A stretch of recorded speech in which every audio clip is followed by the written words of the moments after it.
Il y a deux menaces. Il y a la menace qui peut être réveillée par les événements entre Israël et puis l'Iran qui est liée à la mouvance islamiste endogène. Il y a une autre menace qui n'est pas constituée. La communauté des Iraniens en France, c'est 62 000 personnes. En revanche, le régime des ayatollahs, des mollahs, a tenté sur le sol français de commettre des attentats qui ont été déjoués, je pense d'ailleurs, très précisément à un attentat en 2018 qui avait été déjoué contre des opposants d'ailleurs iraniens.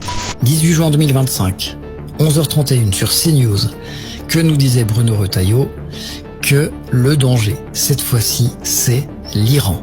L'Iran menace jusque sur le sol français. Forcément, pour que la propagande colle, pour que la France et la communauté internationale aillent aider les Israéliens, il faut dire que le grand méchant, c'est l'Iran. Et comme l'Iran va nous attaquer, on sait pas pourquoi, mieux vaut prévenir que guérir. Aujourd'hui, le méchant, c'est l'Iran. Et la semaine dernière, c'était l'entrisme frériste. Donc on est très très vigilants. J'ai fait une réunion vendredi soir avec toutes nos forces, y compris d'ailleurs les services de renseignement français, pour qu'on se mette tous au niveau de la menace. Ok, refais des réunions, parce que peut-être t'as oublié que la plupart des attentats sur le sol français, c'était Daesh, l'État islamique, ou les succursales, ou les franchisés du label EI.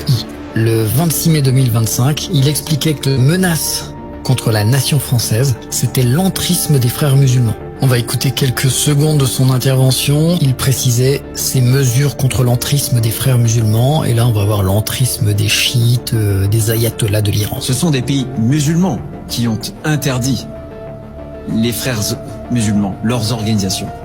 Ce sont donc des pays musulmans qui, les premiers, se sont rendus compte des dégâts que ces organisations-là pouvaient faire dans leur propre pays. Le pire des amalgames, c'est celui qui consiste à dire que attaquer l'islamisme, c'est attaquer les musulmans. Ça, c'est le pire des amalgames. Mais toi, tu fais des amalgames tout le temps, puisque tu attaques les musulmans, tu n'attaques pas en fait les terroristes, tu n'attaques pas l'islamisme, tu passes ton temps à cracher sur les musulmans, à bas le voile, il n'y a aucun rapport avec une menace sur le sol français. À bas le voile, bien sûr. À part stigmatiser une population et lui cracher à la gueule, qu'est-ce que tu fais? Tu attises la haine, très cher ami. Imagine si tu avais dit « abat la kippa ». Que se serait-il passé? Bruno Retailleau avec une kippa? Ouais, parce que Hanouka à l'Élysée, ça on peut. Est-ce qu'il y a une organisation musulmane en France qui est aussi influente que le CRIF? Dites-moi-le en commentaire, de façon honnête et objective.